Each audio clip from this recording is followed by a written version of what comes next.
Okay, so that was the last video was a bit of an introduction to synthetic division. Like I said, there's really two parts to this: the synthetic division part, and then the equation from the graphs. Okay.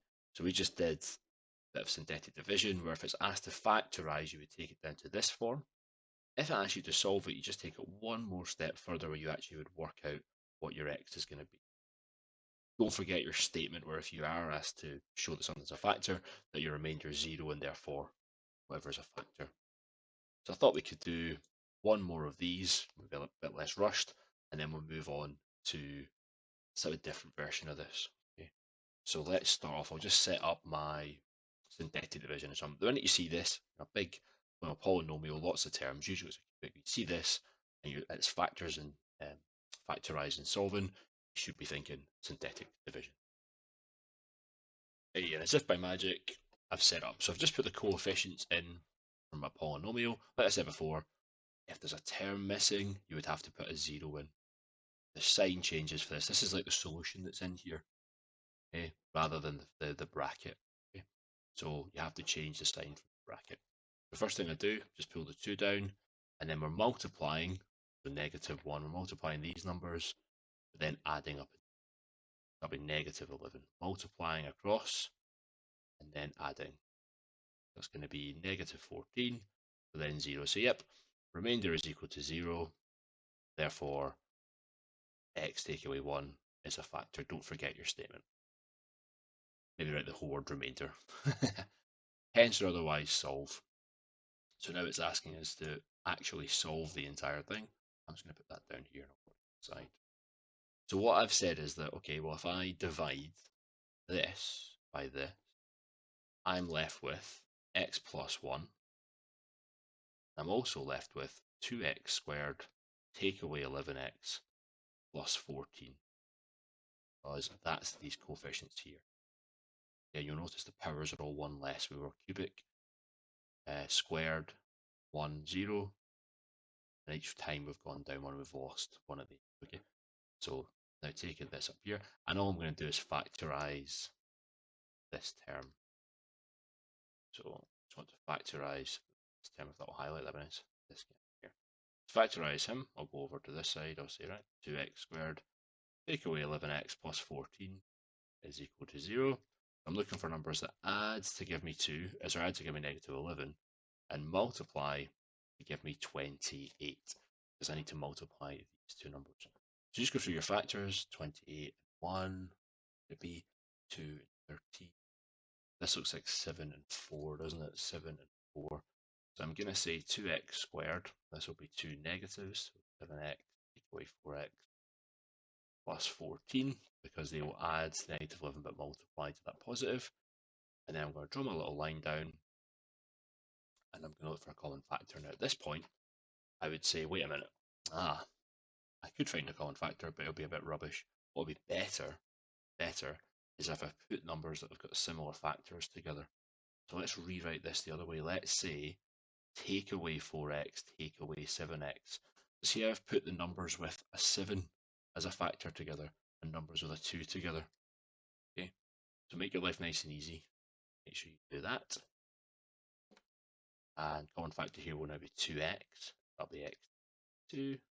And then I copy that over, so x take away 2. And then this is like what I was saying last time. How do you get from this bracket, how do you get from here up to here? How do you get from -2 to 14? How many times that by -7? Then just a quick sense check. Right, so -7 times x gives me that. Yep. -7 times -2 gives me that. That's good. And then we're pulling our brackets together. 2x take away 7. That's me taking this term, and I just rewrite the x take away 2. Just write this bracket down. Okay, fantastic. And that's me factorised that. So I can go back to the beginning now and say, right, x plus 1.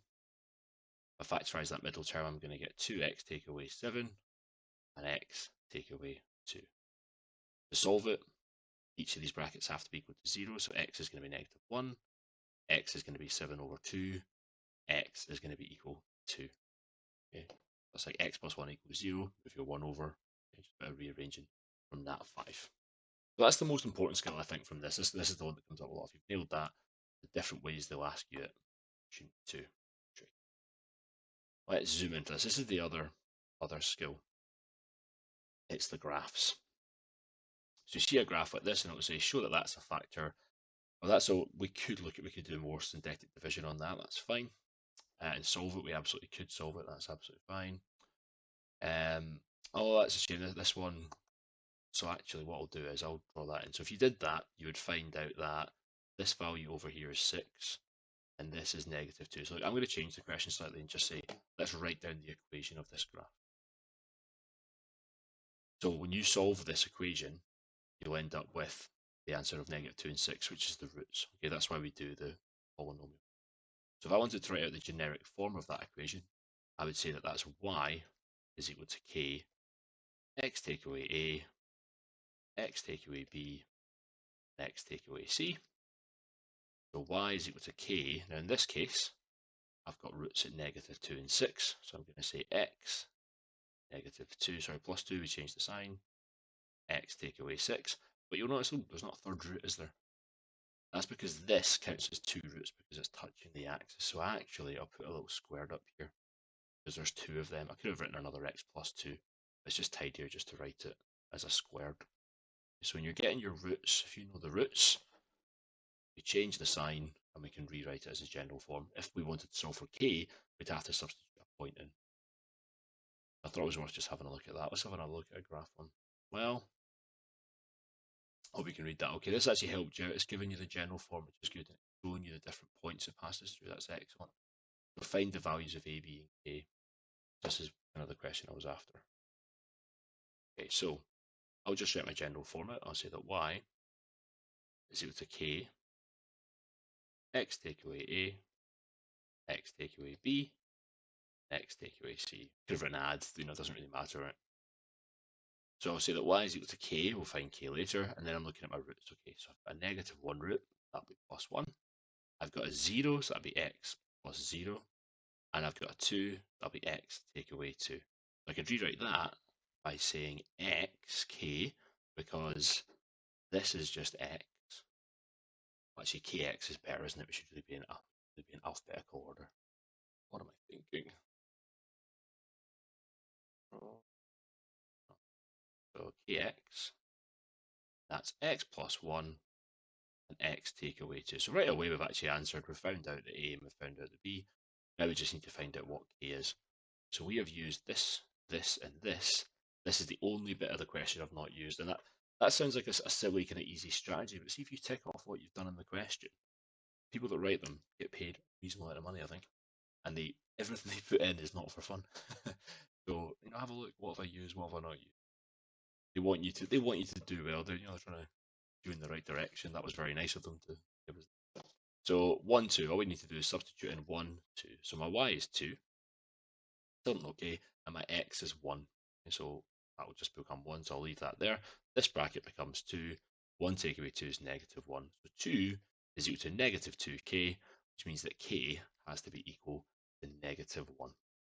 That would be as finished. And if you wanted to write it out, you could, but you could just explicitly state what they are. So I'd probably read out my equation and then just say what everything is. So yeah, when we write it in this form,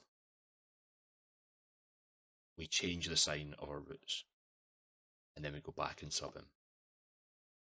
So again, it looks like a complicated question, isn't very. This one here again, what's the equation of the curve? Fantastic. So I'm going to say that y is equal to k. We're just changing the signs. X plus 1, and the other one is on a 2, so it's x take away 2. There's 2 roots there because it touches the axis. If I wanted to find k, I now need to substitute in a point. Which point do I know? Well, I'll take this point here. I've not used this yet. So I'm going to call x 0, and I'm going to call y -8. That's going to be, oops, this cuts out. We've basically finished the question. 30 seconds. K, that's going to be just 1. Then 0 take away 2 would be -2 squared is 4. So I know that -8 is equal to 4k.